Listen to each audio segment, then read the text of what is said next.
Hallelujah dear sisters and brothers, praise the Lord.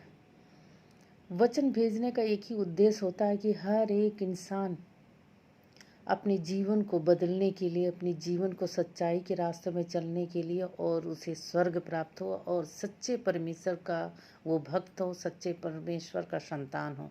इसीलिए वचन को भेजा जाता है। और जो कोई भी वचन को पढ़ते भी नहीं समझ पाते हैं, उनके लिए भी वचन भेजा जाता है। तो प्रभु आज का वचन भेजा है। नीति वचन के 19 अध्याय के पहले वचन में लिखा है, जो निर्धन खराई से चलता है और वह उस मूर्ख से उत्तम है जो टेढ़ी बातें बोलता है। जो निर्धन खराई से चलता है, यहाँ खराई का मतलब है ईमानदारी से चलना। खराई का मतलब है यहाँ अपने आप को कभी भी बढ़ाई नहीं करना, ना ही दूसरे को किसी मुसीबत में डालना। जो इन सारे चीज़ों से अलग होकर अपने फोकस प्रभु पे रखते हुए, अपना जीवन प्रभु को समर्पित करते हुए, जो अपने जीवन को एकदम सही रास्ता देते हुए, अपने व्यवहार में संसारिक व्यवहारता ना मिलाते हुए प्रभु के आज्ञा चलते हैं, वो ही होता खराई। अगर उस खराई में वो निर्धन भी हो तब भी बहुत ही भाग्यवान वो है, क्योंकि प्रभु उसके साथ रहता है। और इसमें लिखा हुआ वह उस मूर्ख से उत्तम है जो टेढ़ी बातें बोलता है। यहाँ मूर्ख का मतलब कोई बुद्धिहीन आदमी नहीं, या मूर्ख का मतलब है जो प्रभु को नहीं मानता, जो नास्तिक होते हैं। जो असली प्रभु को नहीं मानता वही मूर्ख होता है। जो असली प्रभु को मानते हैं वो मूर्ख नहीं होता। असली प्रभु जो हमें बनाया, इस संसार को बनाया, इस धरती को बनाया, वो है। तो यहाँ पर लिखा है मूर्ख से उत्तम है जो टेढ़ी बातें बोलता है। टेढ़ी बातें बोलने का मतलब है संसारिक नियमों में चलना। संसारिक नियम क्या है? अपने आप को देखो, अपने परिवार को देखो, अपने बारे में सोचो, अपने परिवार के बारे में सोचो। कोई इंसान मरे तो मरे, जिए तो जिए, भाड़ में जाए, मेरा क्या जाता है, हम ठीक रहे तो सब कुछ ठीक है। इस तरह की सोच रखने वाले को टेढ़ी बोलते हैं।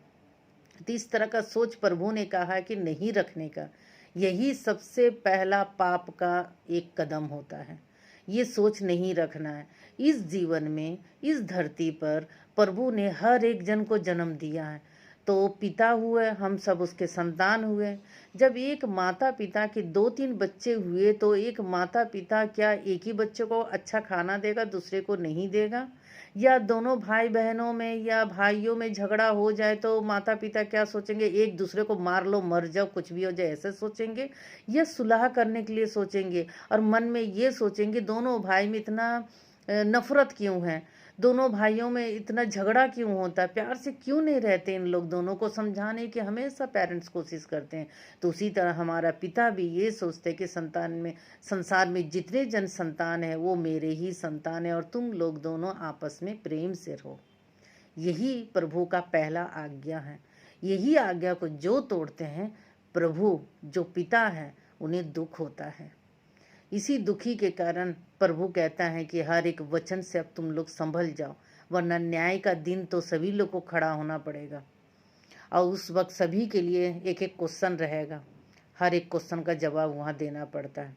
इसीलिए आप लोग हर एक वचन के द्वारा समझिए और वचन को ही ग्रहण करिए और डिपेंड रहिए। जिसने हमें जन्म दिया वही हमें चलाए, और कभी भी नास्तिक ना बने और कभी भी किसी दूसरे को हानि ना करे। अच्छी सोच रखिए, अपने हृदय को निर्मल रखिए। जो अपने हृदय को निर्मल रखता है प्रभु उसमें बसता है। इसीलिए आप वचनों को शेयर करिए, सब्सक्राइब करिए और समझिए और दूसरों को समझाइए, क्योंकि इस संसार में ये अंत का दिन चल रहा है। ये अंत का दिन है, इसके बाद कोई जीवन नहीं होता है। ये अंत के दिनों में जो अपने जीवन को सुधार लेता है वो बहुत भाग्यवान होता है। धन्यवाद। जय मसीह की। Have a wonderful life.